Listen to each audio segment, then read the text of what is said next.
বলতে চাই আপনাদের মাধ্যমে নোয়াখালী বিভাগ চাই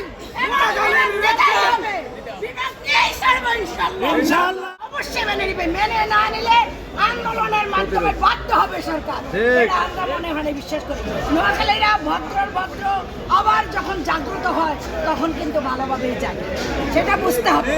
সুতরাং সরকারকে বলতে চাই আপনাদের মাধ্যমে নোয়াখালী বিভাগ চাই বিভাগ নিয়েই ছাড়বো ইনশাআল্লাহ।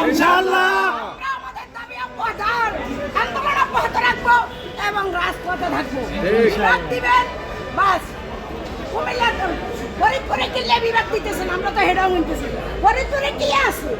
ফরিদপুরে কত জনগোষ্ঠী আছে? আর নোয়াখালীতে 1 কোটির উপর জনগোষ্ঠী, এটা তো কইলাম। সুতরাং সব কিছু মিলাইয়া নোয়াখালী বিভাগ আমরা চাই, আঙ্গুরে বিভাগ দিতে হইবে। ব্যাগ দিকে দিয়ে আমরা আগাই না ইনশাআল্লাহ। আমরা ঠেলবে এক সময় সামনের দিকে আগায়, কখনই হিস্ট্রি চাই না। আমরা যেটা দাবি করি সেটা ইনশাআল্লাহ পূরণ হয়। কারণ আমরা কখনো অযৌক্তিক দাবি করি না, আমরা কাউকে নেগলেক্ট করে কথাবার্তা বলি না।